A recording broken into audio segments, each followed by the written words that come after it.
I've always felt different. I've always seen things, but when I tried to express them as a child, I was always told to ignore it. There were people that I didn't know that came to me and said, I have this message that I keep getting that I have to deliver to you. All of a sudden, out of the shadows, a homeless man just jumped right in front of me.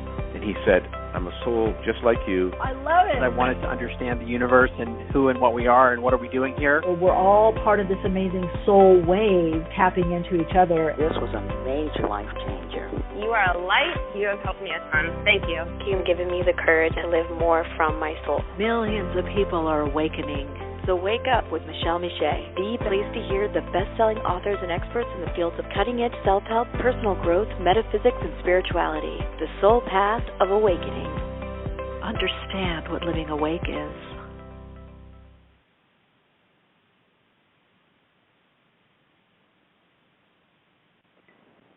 Hello, everyone. I had myself muted. Hey, everyone. Welcome to the show. Welcome to the podcast. I'm Michele if you're new, and if you're new, great that you found us. And if you're not new and you're tried and true, always good to connect with you. Oh, I didn't intend that to rhyme, but I am an author and a poet, and I know it, and I didn't know it. Okay, that's my mood, everyone.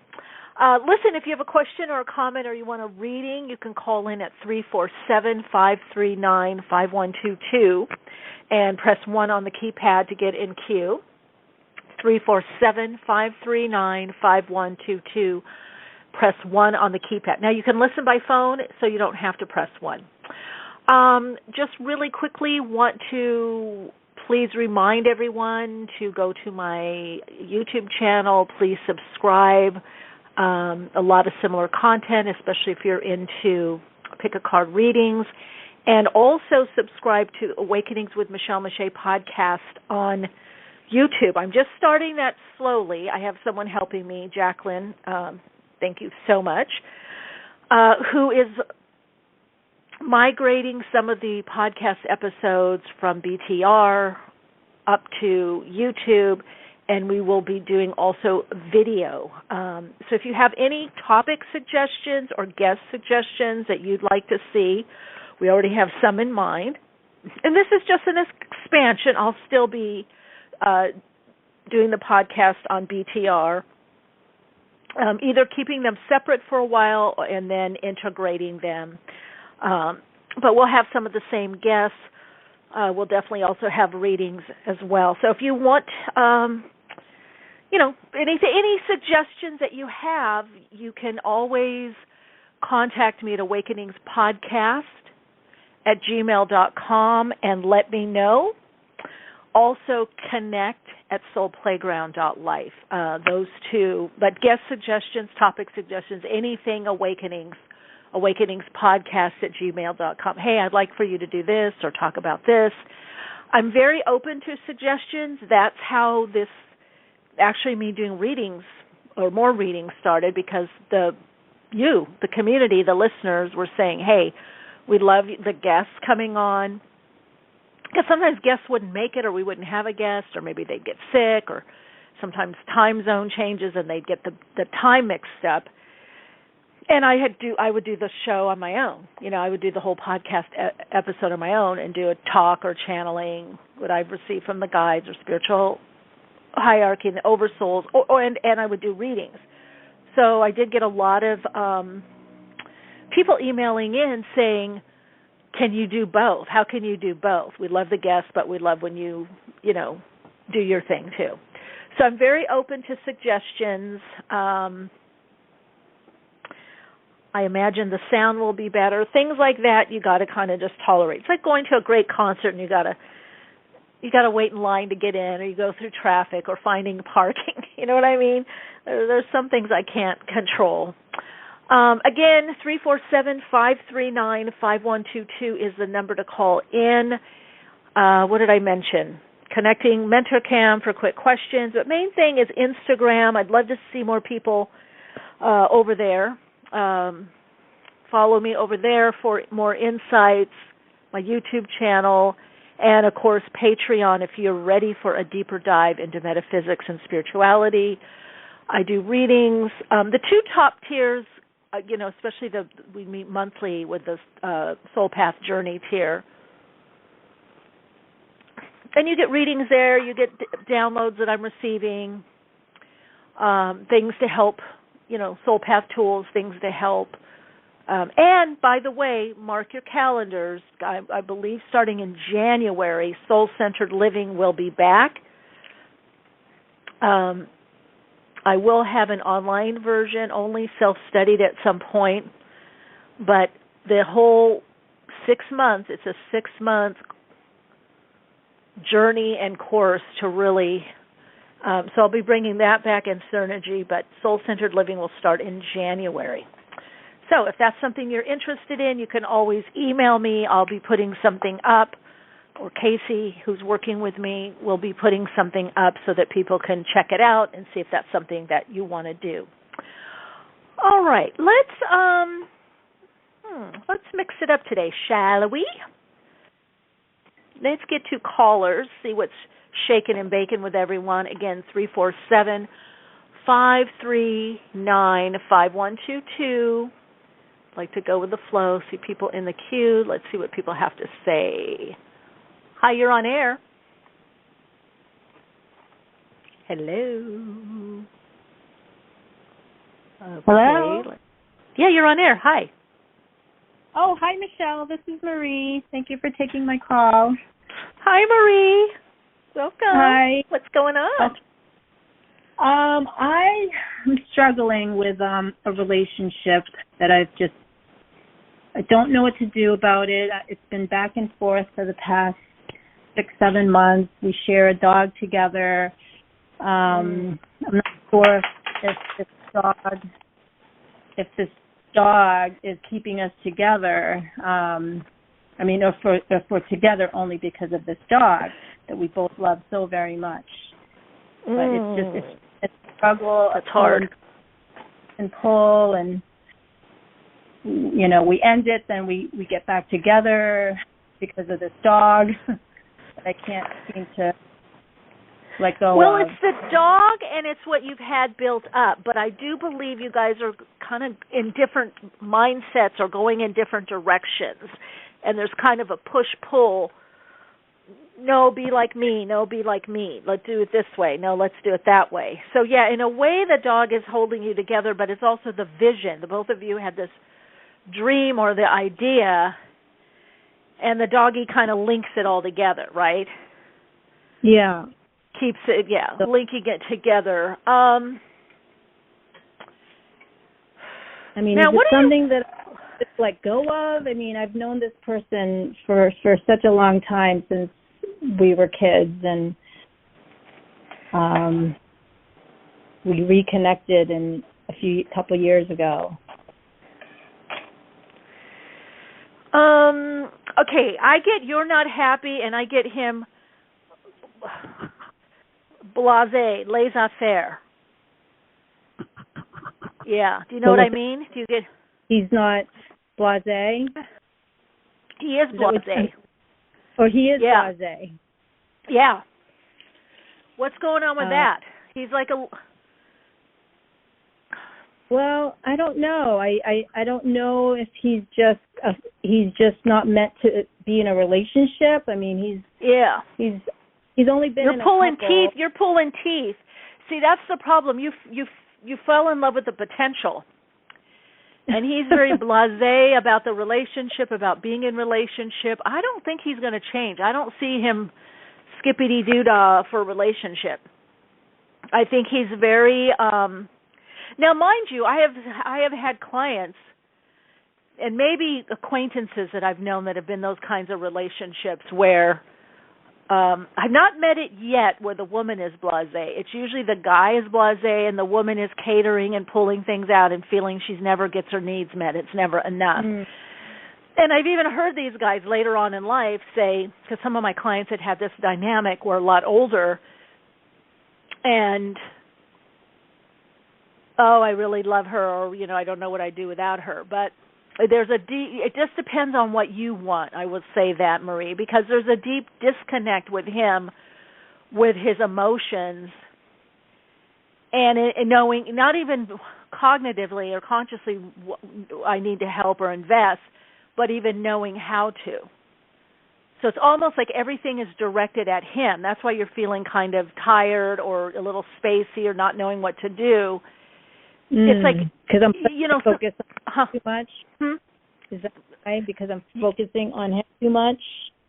Yes, and what happens, there's a very interesting dynamic, and I can say this as a therapist and also having been there. I've been on both sides of the couch, so to speak, or table. People that change, people that can go to therapy or have epiphanies, there are those people. We can make changes. We don't change the essence of who we are, but we can become better and better and change our behavior patterns and learn. We can improve, and also certain people can all of a sudden kind of look and go, wow, that person's really giving a lot to me, or they're there for me. I'm learning. I'm going to do that back. I'm going to grow. Some people do not. And so it's very difficult for people that have grown or have changed or have learned a little something, even from a partner that isn't, let's say, very demonstrative or very giving, or let's say a partner that's very, even you might say selfish or even narcissist somewhere on the spectrum. The person that's with that person, because they're more what we call psychologically other-directed, can see outside themselves and kind of, pop up, let's say, above, and look down and go, oh, wow, I can learn to do that too, or I can be a little more like that. But when people are too self-directed, and mind you, they could be brilliant, they could do great things in the world, but if they're too self-directed, they very, very rarely to never pop out to get a reflection of what's going on. And that's why there's not true growth. They can learn academically, but they're not in touch with what another person is going through and the interaction. In other words, they don't sit and mull things over and go, yeah, I was pretty fired up, but he was right. I was interrupting a lot. You know what? I'm going to try not to. I'm going to go online and do a little course on communication, or I'm going to make sure that I pause and not interrupt so I can hear everything he or she has to say. And they're not going to do that. So that's part of the issue, I feel, what's going on with you is like you are learning and you're trying new things and different things and you're calling in here. And what ultimately ends up happening then, all that outflow of energy goes out like, okay, I did this. And then what the natural thing is to do, not even just consciously, even subconsciously, is where's the reciprocation? Because the universe and definitely this world operates on reciprocation. So when there's a disconnect and we're not getting that energetic reciprocation, then it's like, oh, what's happening? There's not there's like not a clear reflection. Yeah. Yeah. So that's what's going on, right? Does that make sense? Yeah, that makes complete sense. And I'm just torn up because I love this dog so much, and you'd have to share them, right? Yeah, but I feel like when we've tried that, we've ended it. I've tried to put my feelings aside so I could be part of this dog's life, but it just seems like I get pulled back in, and yeah.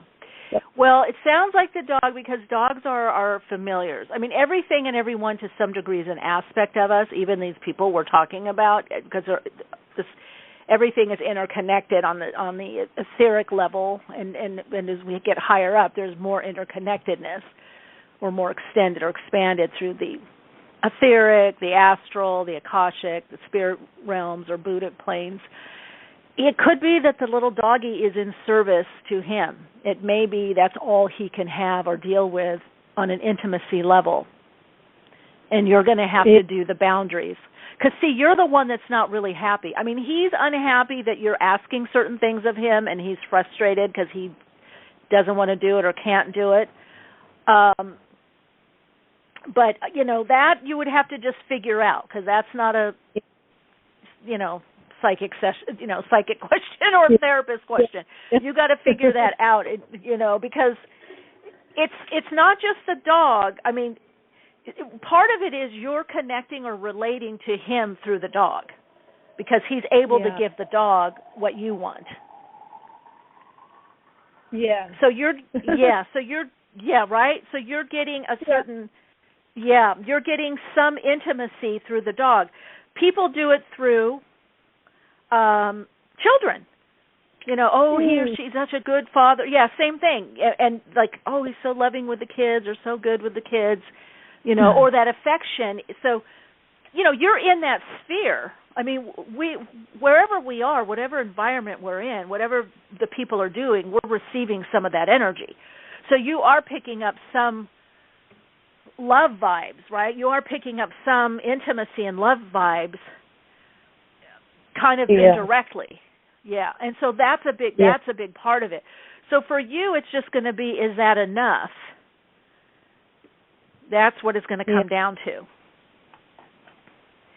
And I think if you do decide to move on, I feel you'll always be, kind of friends or acquaintances. There'll always be some kind of connection there, because you're probably the most that he's ever opened up to. And it's bittersweet. It's hard. It's bittersweet because, again, you see the potential, you see the glimpses, you see how he is with the little doggy, but that's it. That's it. That was really helpful, Michele. Thank you. Oh, you're welcome, Marie. I mean, so many people go through this, and it's really difficult. I think it's one of the biggest lessons, and I call it spiritual discernment, like to discern where somebody really is, not where they say they are or where they want to be or where we hope they are or hope they will be. It's a real kind of like, wow, this is the way it is. And then that frees you up to make a decision of, what's most life-enhancing for you. Yes, you're right. Thank you so much. You're welcome, sweetie. Really, big hug. Do something nurturing for yourself today. Do something extra nurturing. I have been all day. Do more. You can do more. Okay. Thank you all right, so much. Thank care. You. Okay. Take care, Michele. Bye-bye. Bye-bye. All right, everyone. Questions in the comment? That's interesting. Questions or comments in the chat? You can ask questions. Is that Sunray? Is that you have a different handle? Blessings. Hello, everyone in the chat.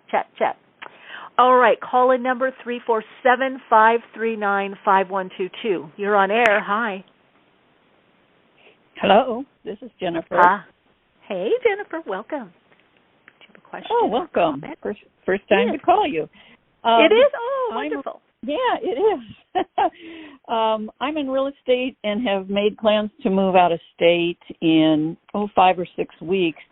But I have one client's home for sale that is not selling as of today, and in the seller's world, there's also a deadline to sell, or he's going to lose a very large deposit on a home forward from now.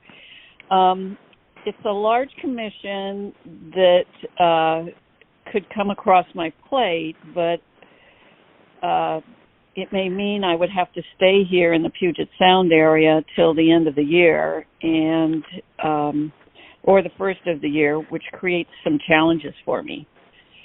So I'm not sure it's selling in the time frame. I'm not sure it's right. I feel like it's going to be out of the time frame. I do feel and see it selling. That's. Yeah, I do. Now, you said 6 weeks, 5 or 6 weeks? Yeah. Selling. Does it have double doors or French doors? And I'm getting a lot of greenery around it. There's some double windows or bigger windows or something? Panel? Big windows. Big windows. Yeah. Okay, so I just want to make sure I'm getting the house. Out onto a small patio, but he's got some challenges with the floor plan.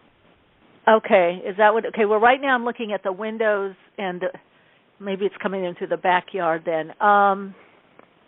Yeah, there's no backyard is one thing. It's a home, big 2,100 square feet, but small the backyard, other issue right?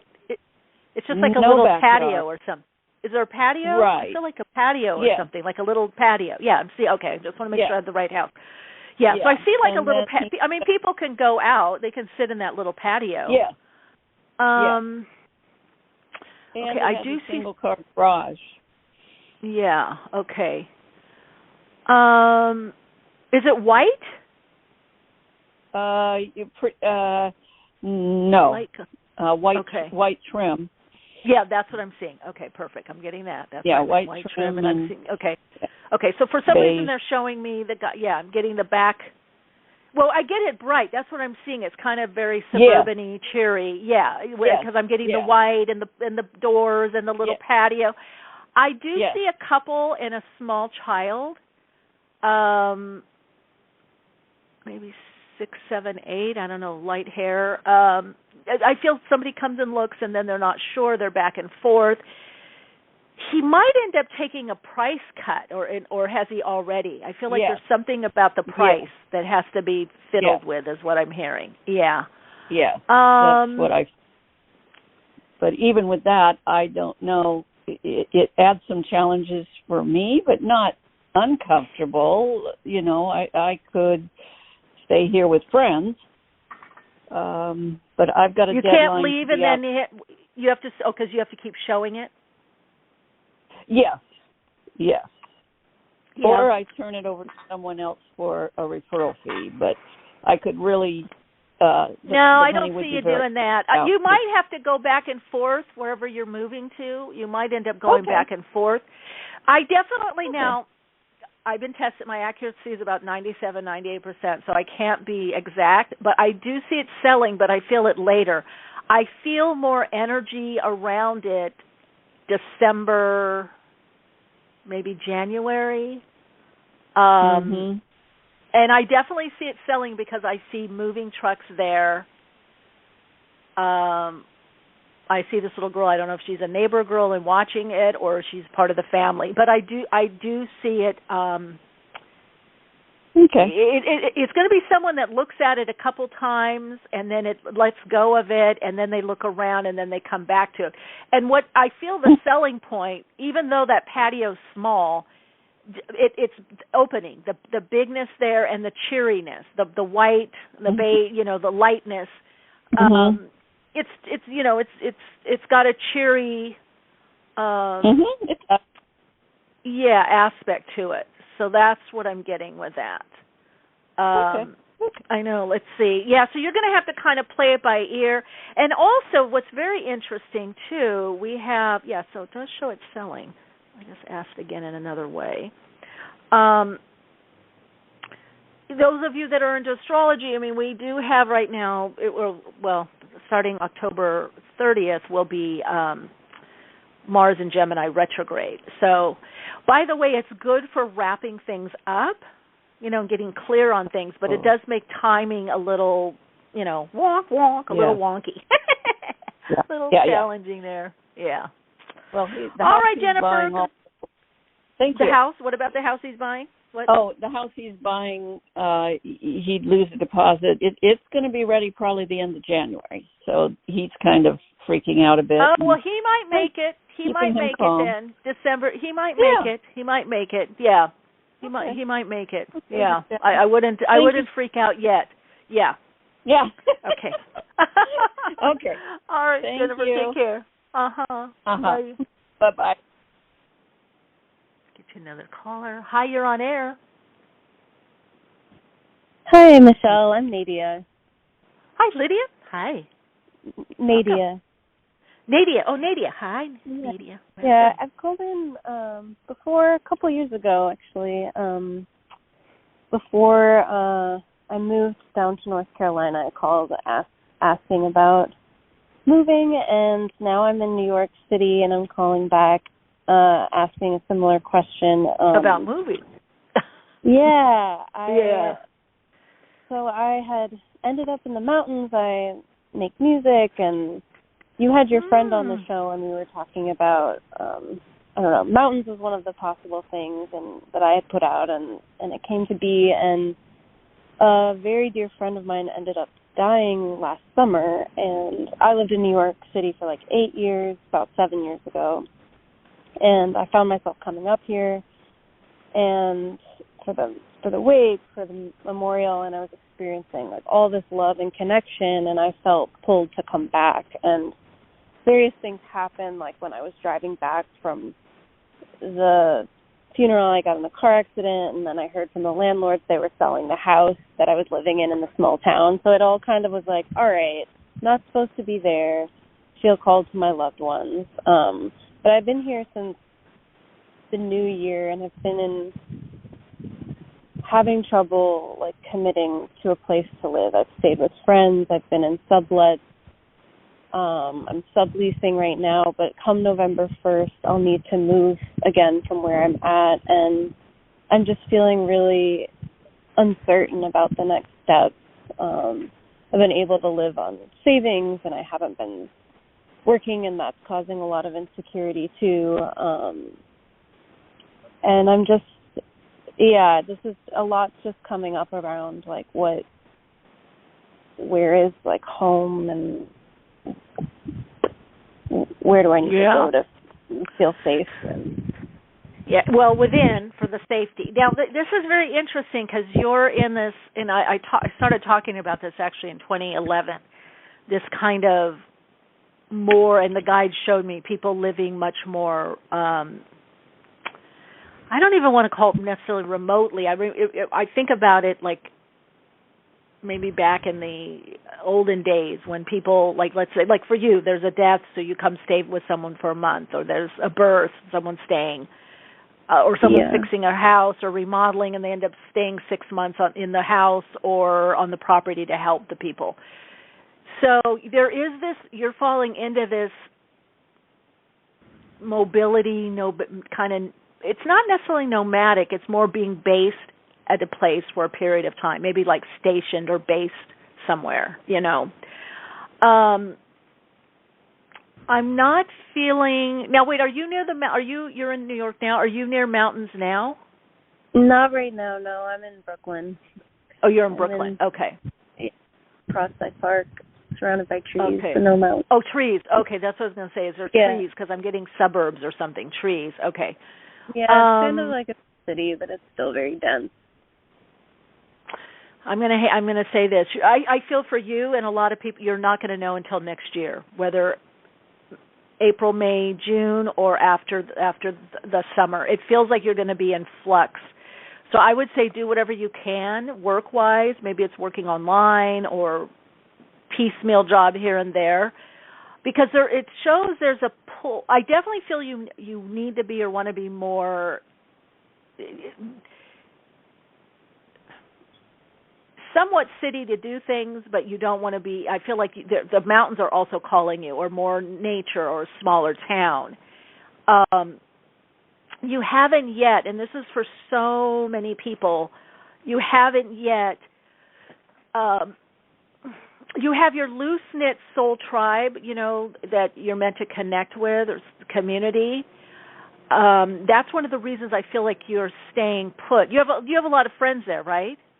Yeah, and they're like family to me, essentially, and music collaborators, and my oldest friends. Everybody. Why I came back here is because of all these people, and like my biggest concentration of friends and community were here. And after that death, I just felt like it didn't make sense that I was so alone where I was. I didn't have a community, but it's just the contrast was so stark. But I moved from New York 7 years ago because of how difficult it was for me here.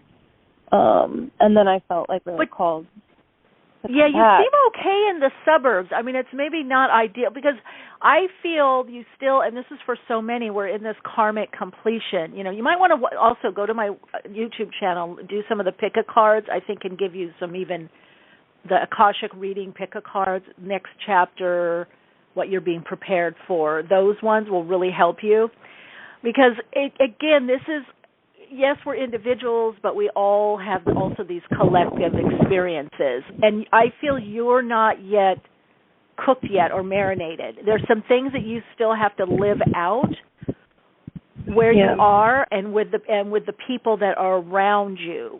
And I want to say I do feel like you are going to be spending either you meet someone, you are going to spend more time in the mountains or something that's a little further out. Now, is it a further out suburb that's more spread out or mountains?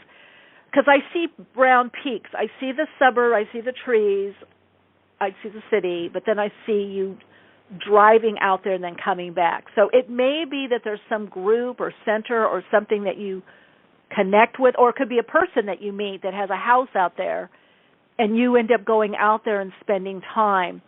But on a soul level, you're reactivating that there's the soul contracts where you are to finish out, to either complete or go to a next level. And also I do feel that there is a level of support, like wherever else you would move, there's not the emotional support.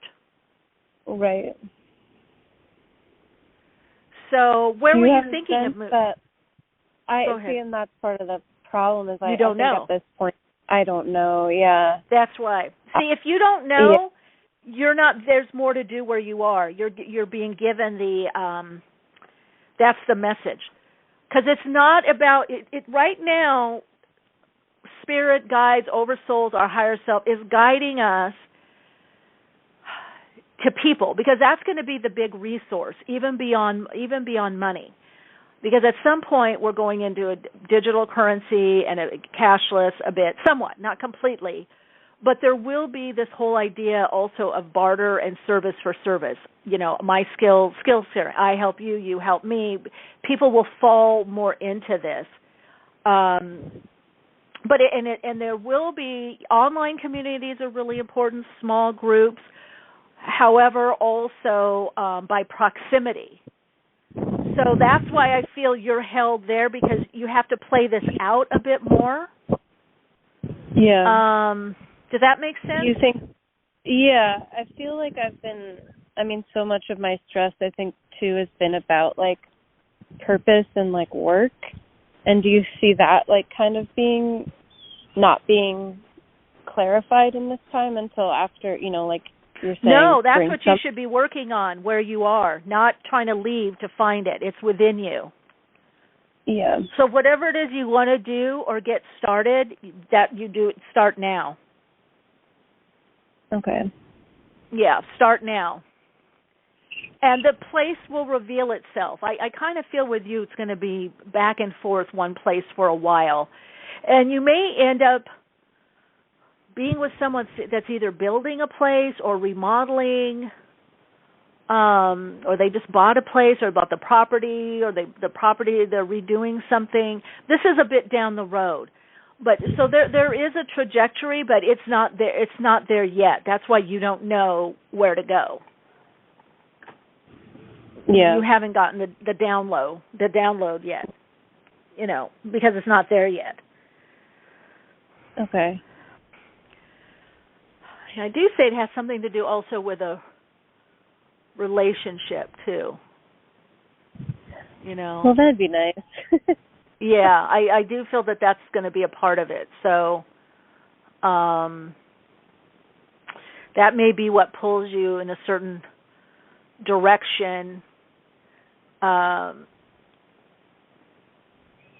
it's just very interesting. I mean, I get it. I'm in it myself, and I've just seen it with so many people that I work with individually, and then and also in groups like my Patreon group. We've been talking about it in different workshops, and it's you can see it in astrology. It's just a very interesting thing because there's gaps. It's almost like a lot of people, you were waiting for this busload of people or situations to happen, and they're like down the road. And then you find out, no, they're 2 miles away. Oh, they had a flat tire. Oh, they took a different road. They're dropping people off before they come. Oh, they left the bus and now they're on the, they're taking a train. It's like, okay, what's happening? But stuff does start lining up. It's just very hard for the ego. Now, this is the thing, the conscious or rational mind, the beta consciousness. This is all also the transition, the bridging to living more from the higher self, and therefore living more from the soul, and then eventually as a soul. And I talked a lot about this in my Synergy course, that 8-week course that we did, that we're all, because we can't figure out or make it happen. We used to be able to do that, but we're getting the lower energetic bodies, the ego personality is now getting subsumed into the soul as the soul. So all we can do, we all actually have to do less in the one level. Maybe work or find our work's purpose, or get our job going or business or whatever that is, or kids or whatever's right in front of us. But this is happening, so more and more of the higher self is coming through. And so we're not able to make the decisions by thinking them out and rationally. We have to surrender to a higher part or a higher aspect of ourselves, right? Mhm. So that's what's also going on with you. It's teaching you how to do that. Yeah. Okay. Big learning. Thank you. Yeah. You are so welcome.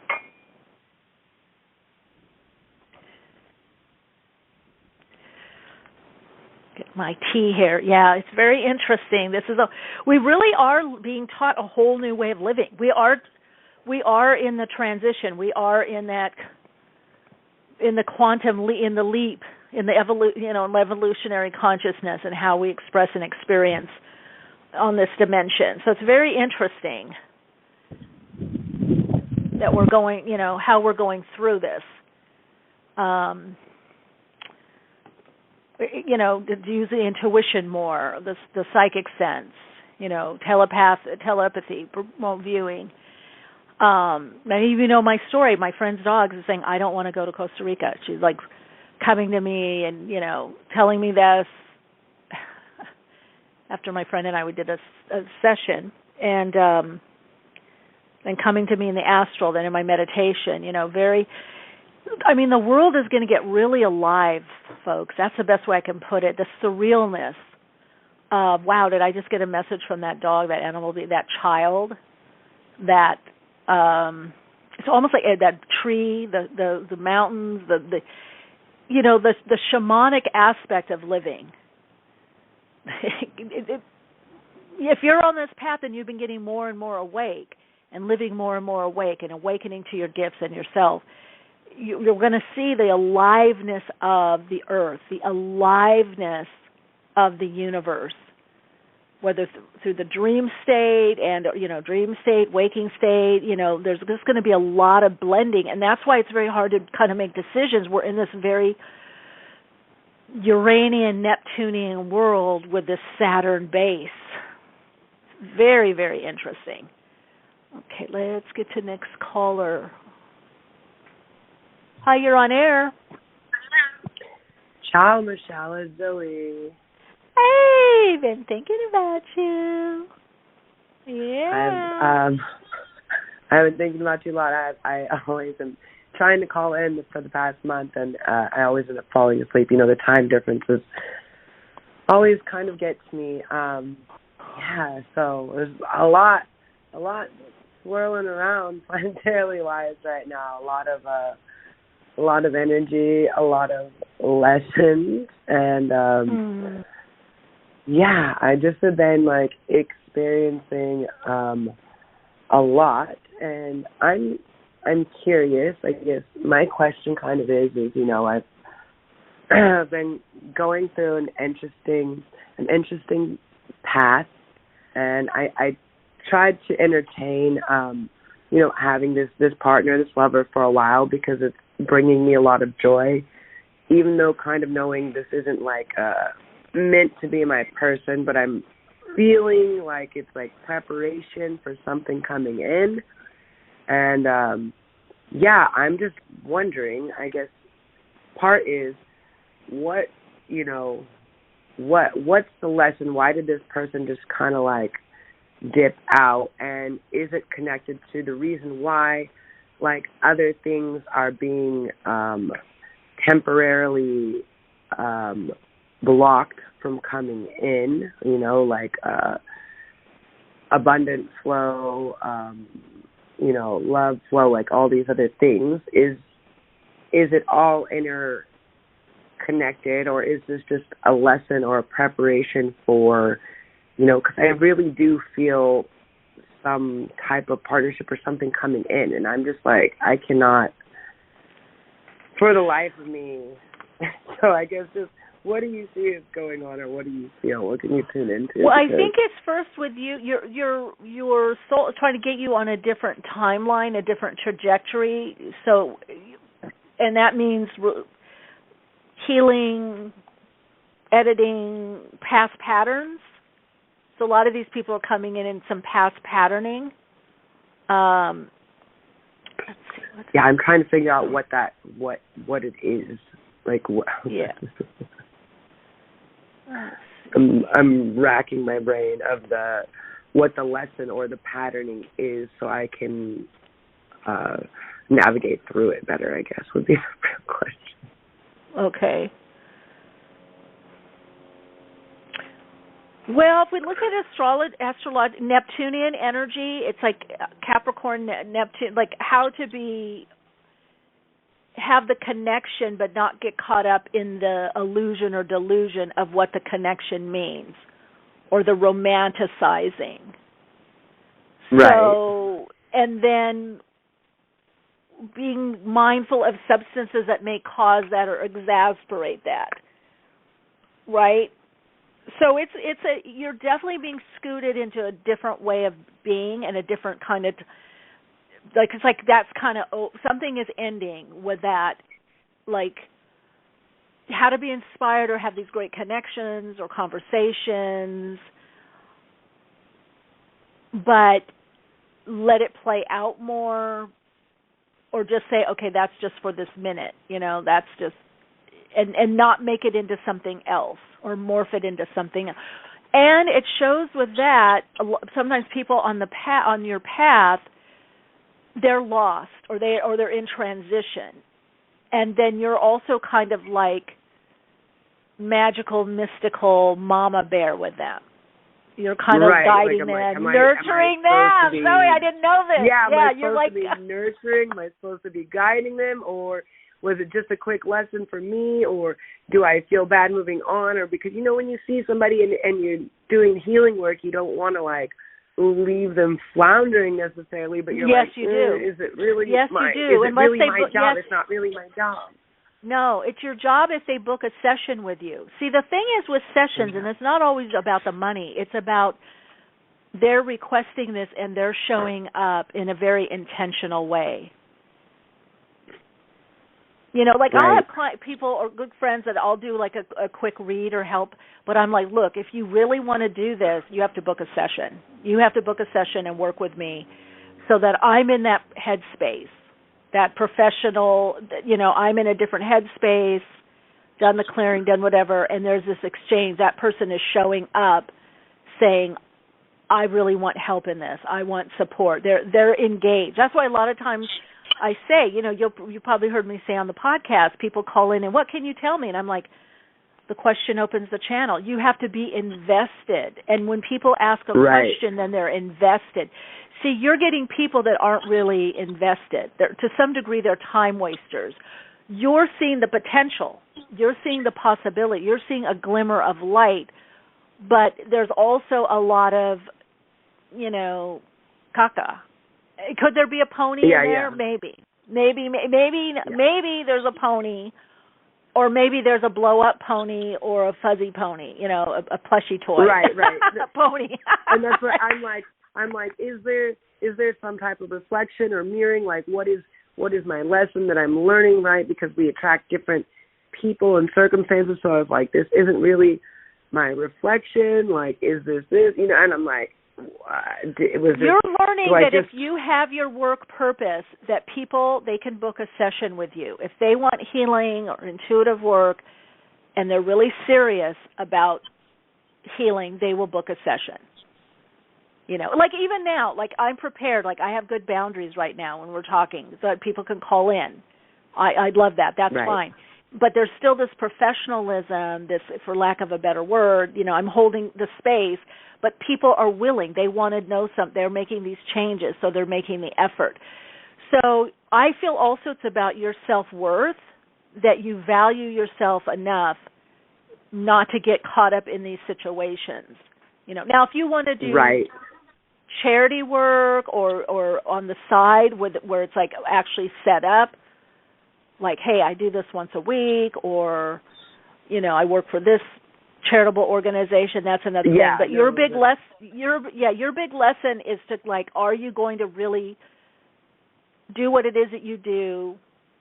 Yeah, do you really want to make the effort to work through this or not? Because I'm just like, is this a lesson in order to set me up for preparing me for the next relationship to come? Like, and what is it that I'm supposed to be learning? It can't, because you're still going to attract. So you need to so focus on your career, your life, your work purpose, and get that going. And then if people want your services, there's some kind of exchange they have to come up with, an offering, some kind of exchange. And for you, definitely monetary. And all these other people that are floundering, they're not ready. They're coming in your path because, like, it's like kind of like the bee to honey, the moth to the light. Yeah. But they're not ready. They're not serious. Yeah, they're not ready. They're not serious. And so you're blending this. It's also for you, Zoe, about being able to receive. To get back, because that's a little scary for you.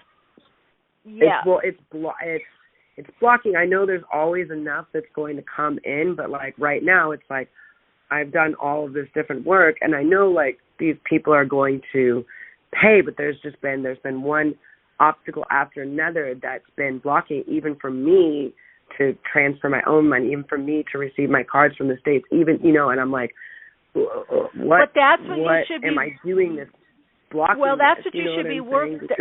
That's what you should be focused on. And the thing is, the ability to receive is scary. As long as we're chasing something or someone or going after them, then we're not really receiving that energy back. Receiving, and I'm trying to trust in it, but it's still like I'm like, But it's not trusting. It has nothing to do with trust. It has to do with healing this part of your this emotional relating pattern, and having really good boundaries. This is my work life. This is what I do. This is my service. If you need help, basically pay me. That's it. That's the exchange. Coconuts, whatever. You show up if you're really serious. We don't merge these parts. We don't blend these parts. So it's about you taking your work purpose yourself seriously. Like, this is what I do. I put all this time and energy. This is what I do. This is very separate. I'm not just that it's kept you, because once we're always giving and putting out there, we're not having true intimacy into me, you see. We're always attracting people at that student level. Like, I don't get with my students. You know what I mean?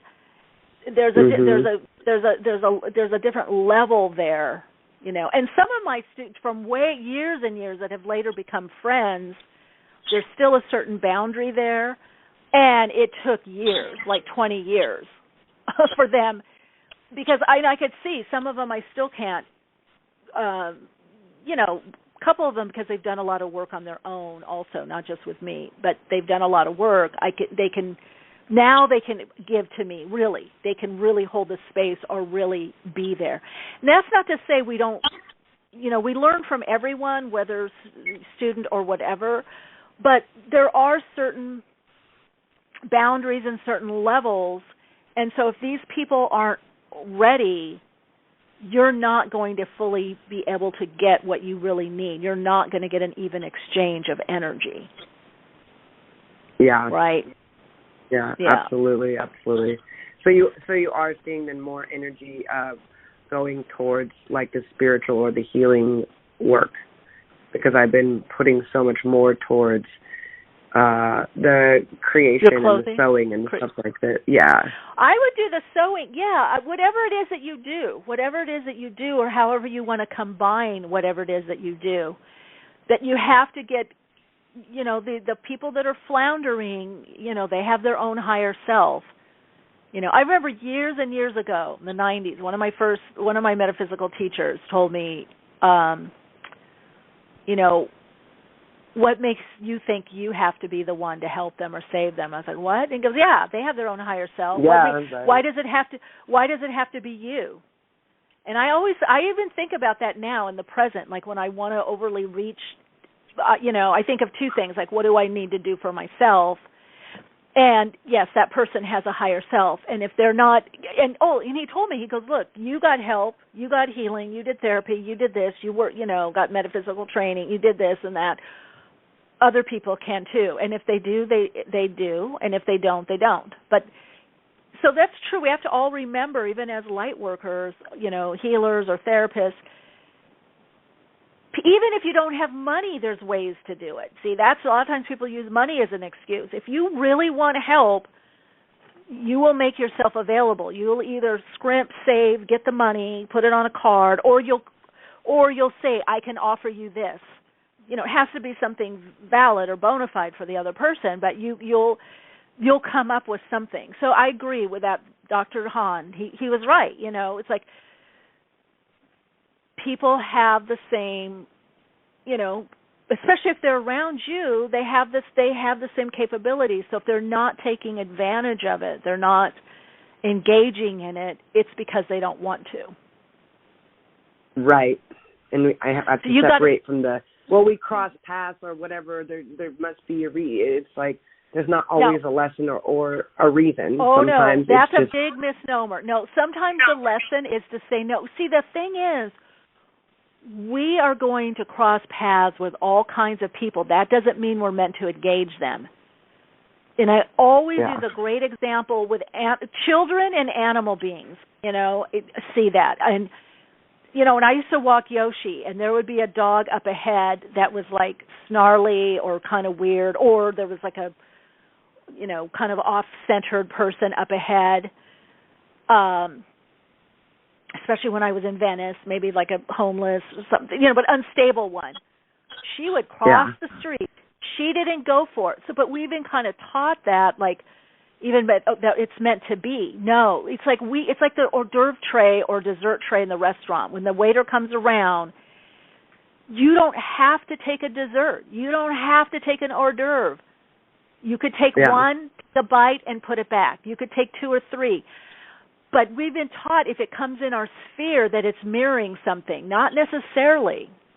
You can cross the street. You can say, no, thank you. I don't want that. I don't need that. Yeah, you can definitely take that damn hors d'oeuvre tray away. I don't want any of it.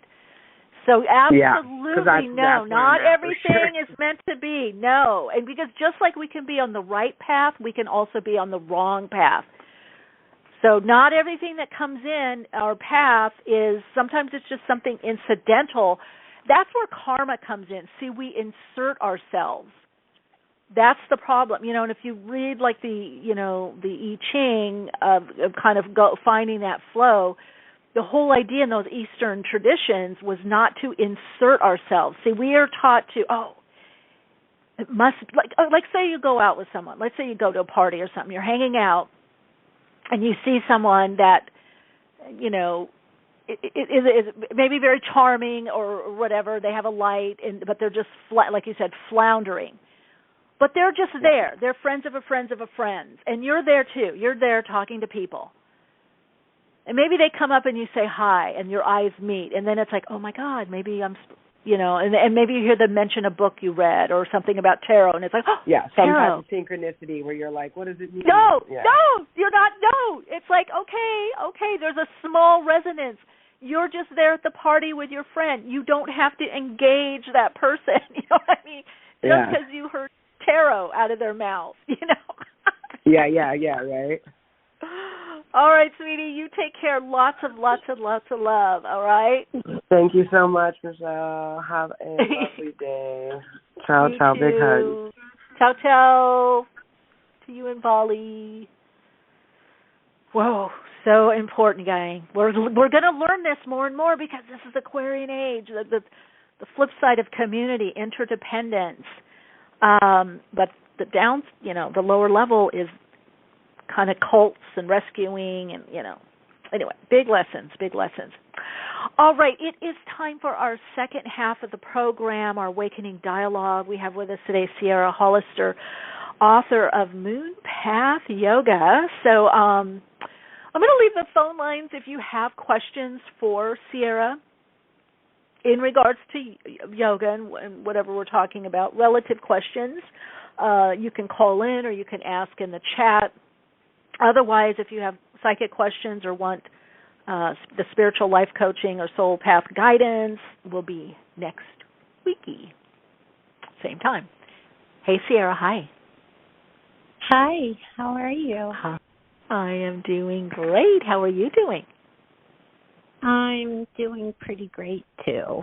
Pretty great? Yeah? Tell me. What's... Well, it's a beautiful day. I'm in the mountains outside of North Carolina, and just dry and not too cold, and all the leaves are turning, and pretty great. Beautiful. So I think everyone right now, our spiritual, I call them soul path tools, and as well as our spiritual practice. We had one caller that called in, and maybe she's still on the line, but mentioning about, the unknown, uncertainty, and a lot of people are in this position, wanting to move, but the place hasn't shown itself, or moving and just acclimating, or, a lot of outer uncertainty. And she's like, I just want to be someplace where I feel secure, safe. And I just said, that's within you. I think that's a lesson for so many of us. It's like with so much in flux, it may not be a place, an outer place, because of not just the world, but, our individual path.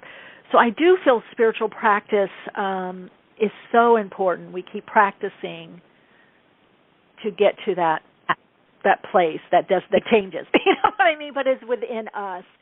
Maybe if you can share a little bit, obviously, of where you've come from in your book. I want to hear about that, but also tailor it a bit to what people are going through now. I talked a bit about astrology and even, the lunar or moon cycles. I feel like right now the call is like nature is what helps to center or ground us, our own individual cycles with the earth cycles. Perhaps even being more aware of that can help people ground, center, and give meaning that, I am part of this,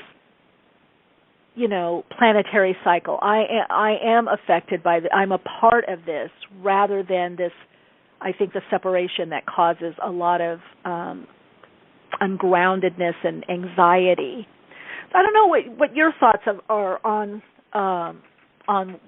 what I'm relaying here, and what your thoughts are. Yeah. Well, there was a lot in what you just said. So first, I really agree that what it is that we are looking for is not a place, it's not a person, it's not a job, it's not a thing. Everything that we seek is within us, in our heart, in our soul. That's certainly fundamental to the practice of yoga. And even before I found yoga, I felt that so strongly as a child, that my connection to the divine or the creator, God, or my inner being, whatever kind of nomenclature you want to use. I felt like that doorway was within me. And then, it makes sense, of course, that will be reaffirmed in nature, because nature is just full of living beings too. And I definitely come more from the tantric side of the yoga teachings, where the divine is in every living thing. So in the trees, in the grass, in the owls. Yeah. Yeah. Kind of. I'm in that too. Anthropomorphic and also shamanic. It's everything is, has a soul, as a spiritual essence. Everything is, from that oneness and is alive. And I do find not only having that viewpoint, but living that viewpoint is much. Well, first of all, you tap into a lot of magic and mystery and synchronicity, but it's also very reassuring. It's very calming. Yeah, right. And I almost feel that we're being kind of nudged or pushed into that understanding and connection with so much that is happening, in the world. Because we were basically taught, the whole specialization and separation, or things that are separate, that I think would probably start in the mid to late 1800s, causes not only feel separate from each other, but life itself. Right. Right? Isn't that amazing? What? It's like that we have to hack it. We have to, conquer it. We have to, it's like this constant kind of warring. Right. And I'm sure, right?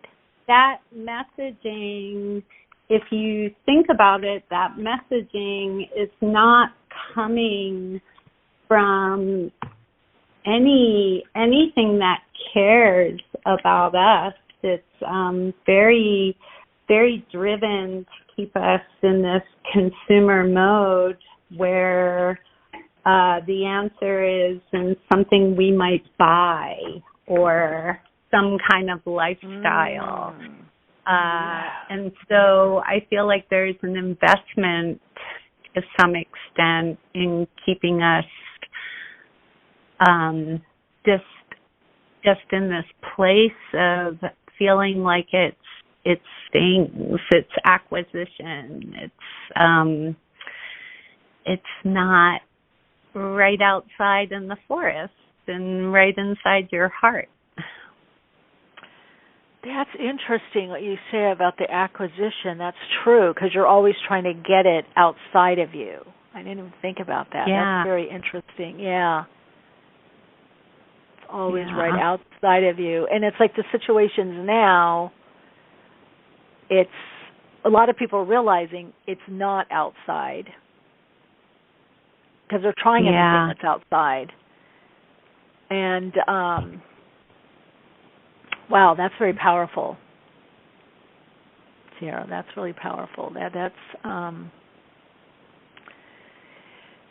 and maybe, and again, it's that contemplation that we need to do to kind of see this. I'm a big kind of always pull back, and sometimes I look 3 feet, 10 feet, then sometimes I really have to get 500 feet away to look at something or myself and go, okay, I have to pause here. This isn't working.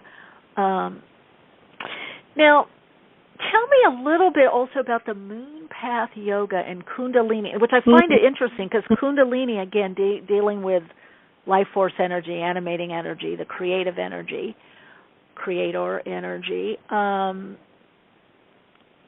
very powerful. Yeah. And maybe explain a little bit about that too, the Kundalini energy or Kundalini practices, and then this idea of the Moon Path. Yeah, kind of got me intrigued here. So, first off, I think it's good to let you know that I consider myself a yoga universalist. I kind of made that term up because it just seems like people find a practice and that's the only practice, whether it's Ashtanga or Vinyasa or Kundalini or Yin. And I just am really lucky. I've always loved all of different types. All of the Me different as well. types. Yeah. Super curious about why this one believes this, and this posture has one name and this tradition and a different name. And so I'm certified in and teach a number of different styles, but Kundalini has just always, it's like my Maha practice. It is so deep in my heart. It's the one that I do every day. So I might do a Kundalini meditation in the morning or a Kriya and a meditation, and then later on Vinyasa, or the reverse, but I do Kundalini every day. And it's just such a compelling practice because it's about what you're feeling inside of you and the energy that's moving. It's an incredibly powerful practice. As much as I love, good, sweaty Vinyasa flow, Kundalini it's just like rocket fuel. Yes, it is. Yeah. And a lot more can be, lots of times a lot more challenging. Yeah. Oh, totally. You're forced to like break down kind of walls that you may not have even consciously constructed. So yeah, I'm really enamored with Kundalini, and one of the things that makes it seem, I think, so different for people is it's one of the oldest yogas that's still being practiced in studios today. So it's just, of course, something that's thousands of years older than, say, a lot of what we practice now has been developed in the past 50 years, or a little bit more back to Krishnamacharya. He had a profound influence on yoga, but not that old. So the contrast can make Kundalini seem really quirky. Kundalini is considered a Shakti practice, which it's very feminine, the feminine side of creation. And as far as the moon path goes, moon path yoga is primarily Kundalini just because it is so rich with ancient practices. But there's a more yin sequence I've included, and there's some other things in there, but it's really about anyone who wants to deepen their connection to the moon. And Ayurveda teaches that our three primary relationships in life for our health and our well-being are the moon, the sun, and the earth. And it's written for women, anyone who identifies as a woman. But I like to think, I hold moon circles on dark moon and full moon days, and there are men that come to the moon circles, and so I think I think a man could pick it up, and it's not all going to be relevant, but there would be some nice stuff for him to know and practice. So talk about the moon cycle. So moon path, how does it connect in to the moon cycles or moon path? So in the West, we have tended to look at the sky as well as astrology through a solar lens. You know, the Western system of astrology is the 12 houses that the sun is in. Those are the zodiac signs. And then thousands of years older is the Eastern way of looking at the sky, and that's lunar-based. And so the moon it looks at the constellations, right? It looks at the... Yeah. The moon travels through 27 or 28, depending on which system you're looking at. It's most commonly 27 nakshatras, which that translates to lunar mansions. So, and of course, you know, yoga is going to be so influenced by this more lunar look. And then moon path yoga is certainly about the monthly cycle of the moon and the correlation to the monthly cycle of women.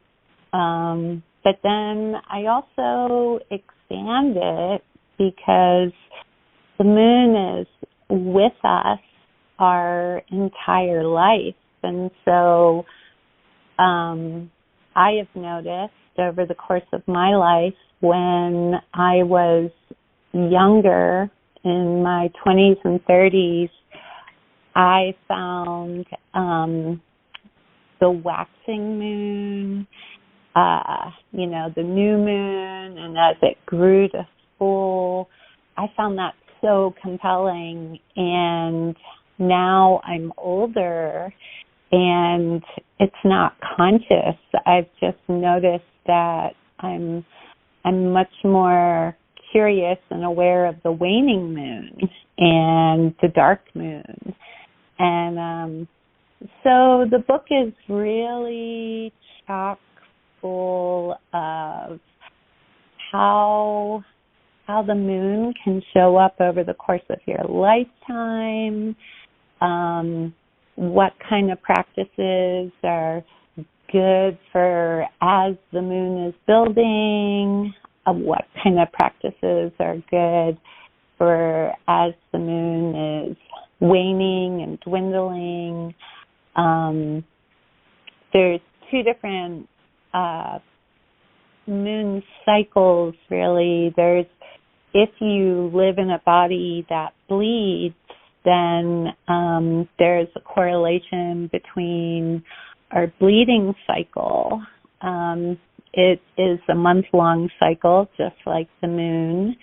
And many women are aligned with the moon phases in their cycle, and a lot aren't, just because, you know, we stay up late and there's electric lights and a lifestyle that has really pulled us away from the moon being illumination. And so no one should feel badly about that. You know, the most important thing is a regular cycle. But then there's also a whole nother cycle that many women, most women probably never even know about. The moon travels through our bodies every 2.5 days. The moon is in a different place in our body. We have 12 moon centers, and that pattern is something that was established while we were still in our mother's womb, just the influence of the moon. And so I talk about and each woman's moon pattern cycle is different too, and so I talk about how to determine your cycle in the book.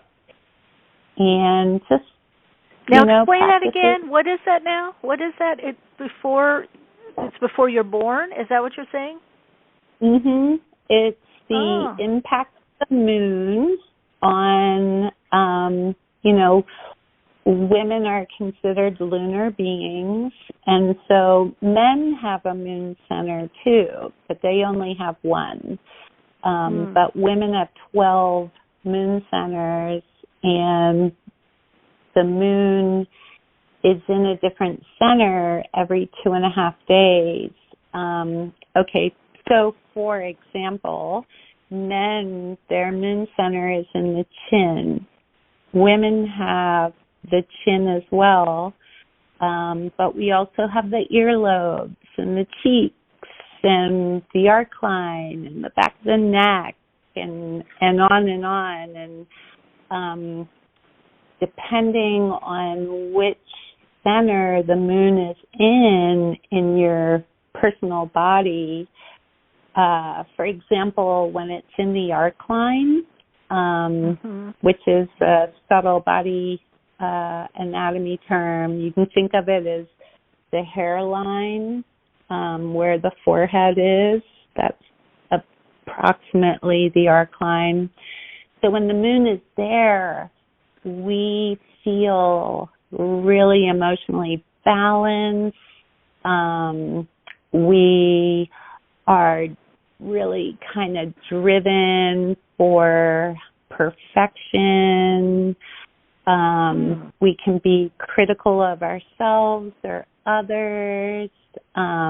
We have a stronger desire for organization. It's like a really good 2.5 days to clean, to cleanse, to stay in the moment.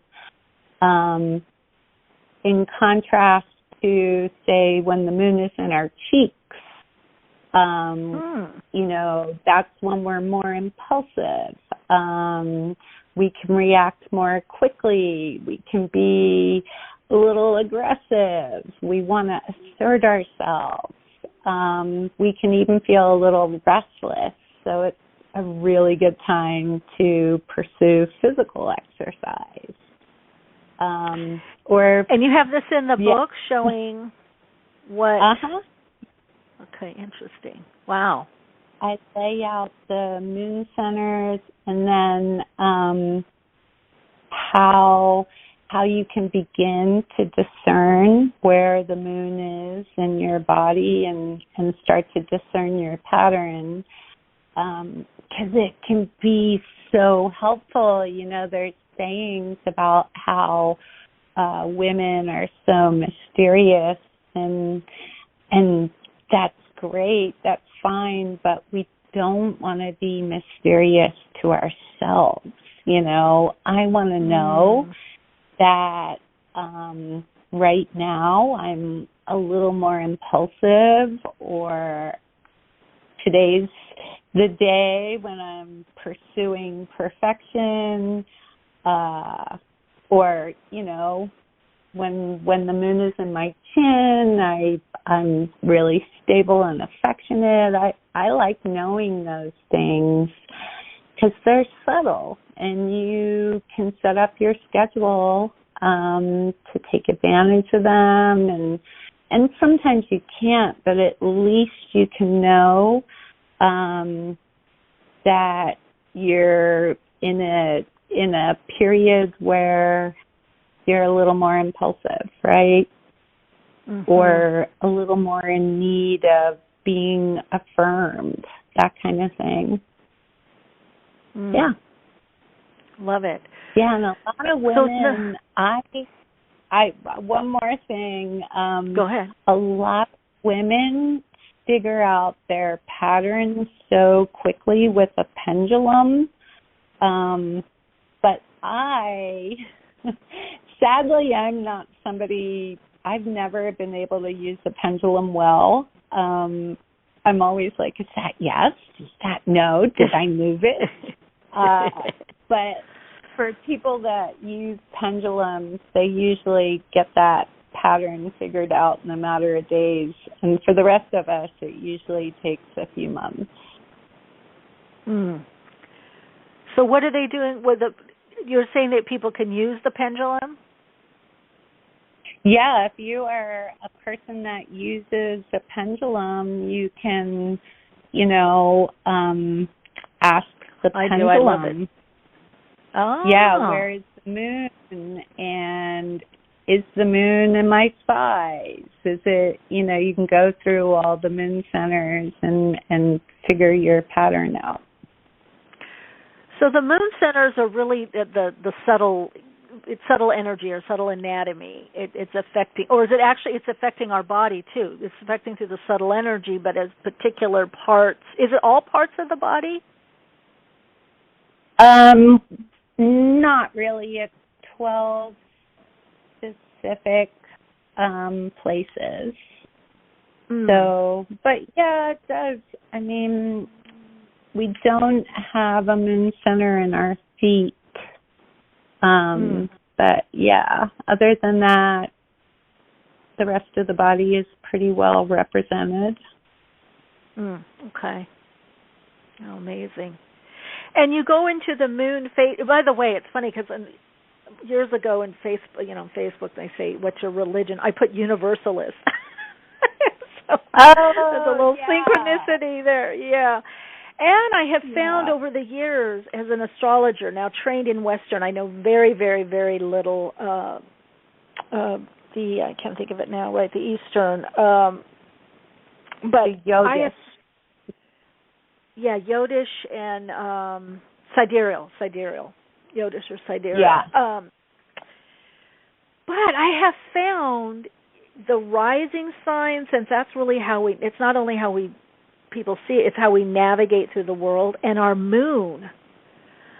I really feel like myself, and when I've done people's charts, I feel like the moon, we haven't given enough, and it's the emotions, so the energy and motion is what we are, that really the solar part of us is a very small influence. It's the moon really determines a lot, and also it's thought, even in Western, it's thought that it brings in from previous lives. So there really is a lot. The solar is kind of very, new on the chain. Yeah. Really, and due to that, if you think about it, the moon being also the subconscious or the unconscious, creative unconscious, we're bringing a lot through the moon and the moon cycles, right? So that's pretty powerful that you link you link that together.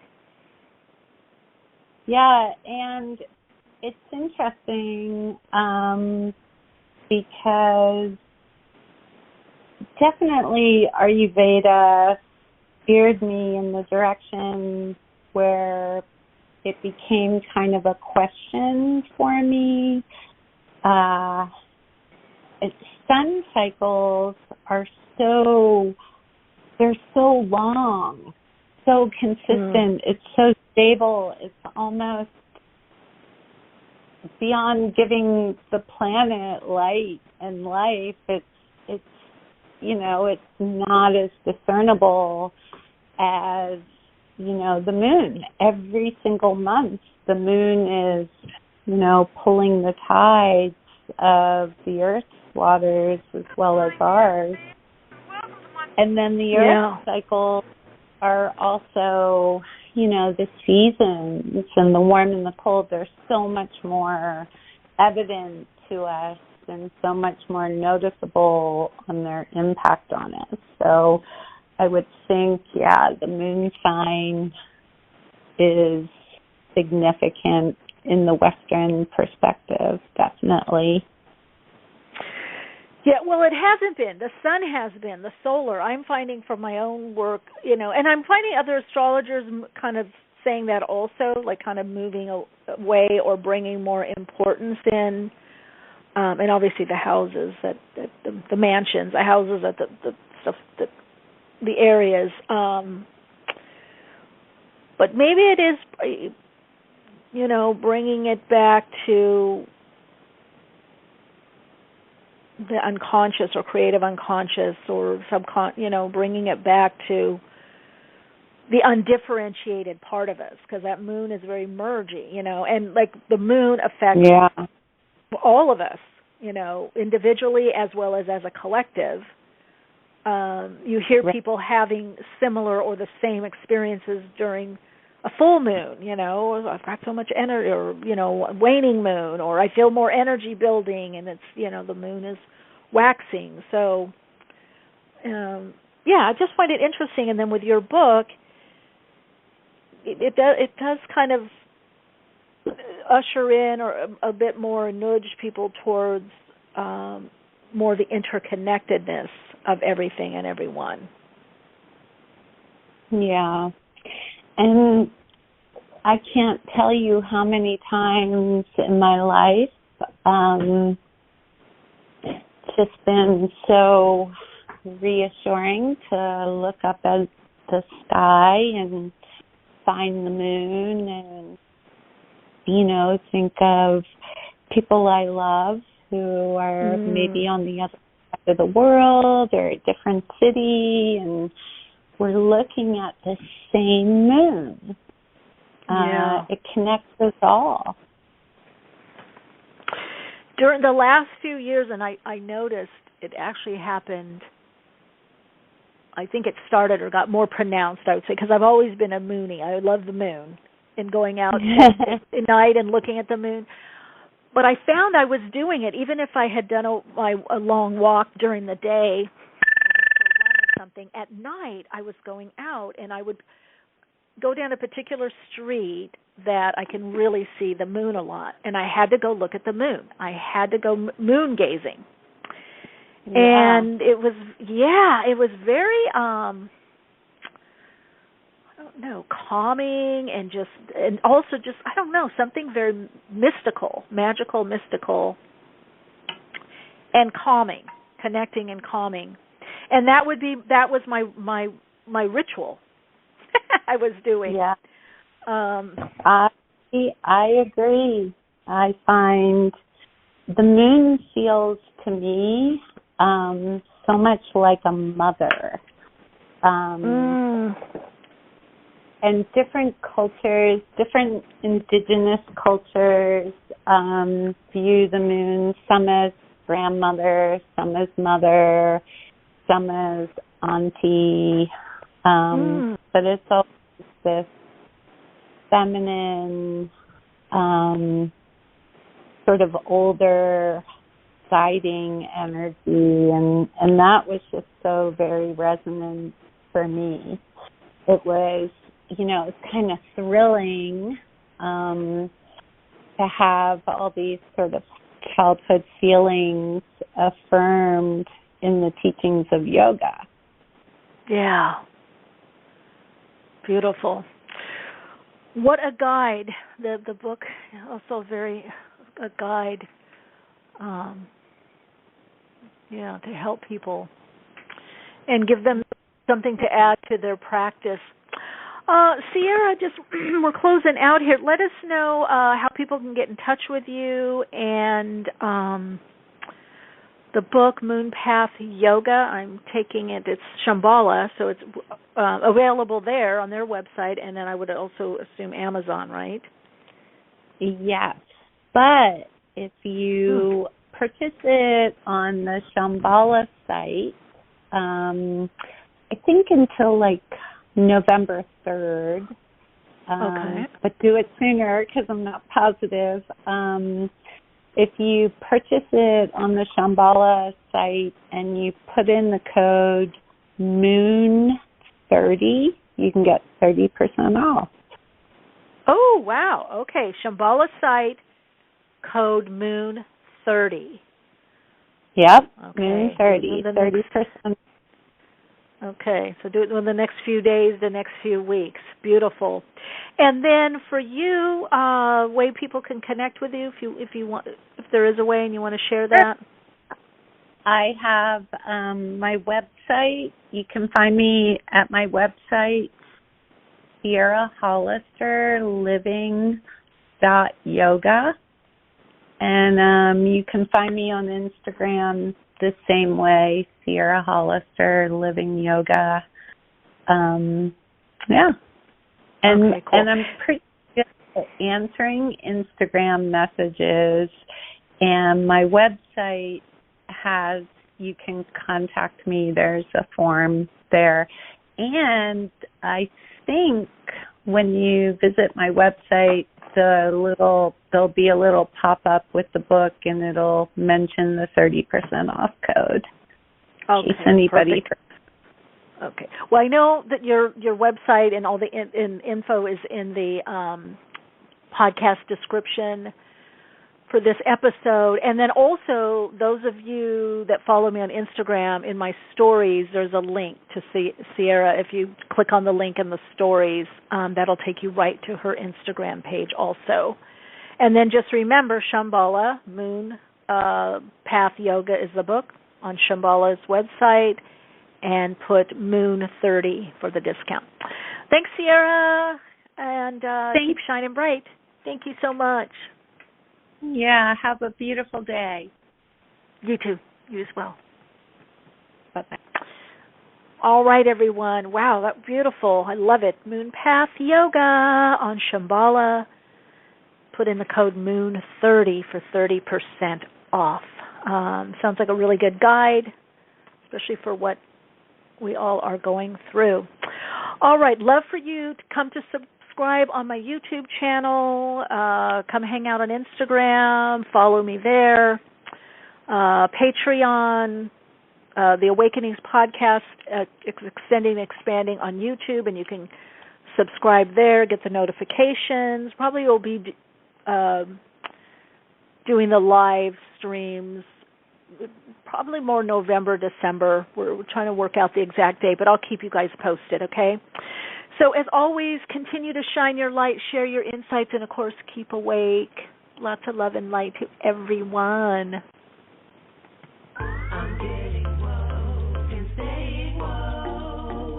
Awakenings broadcasts every Wednesday, 12 p.m. Pacific Time. Archive shows available on iTunes. For continued awakened conversations and insights, join the Awakenings group on Facebook. And check out Michelle's blog at soulplayground.com. And keep awake.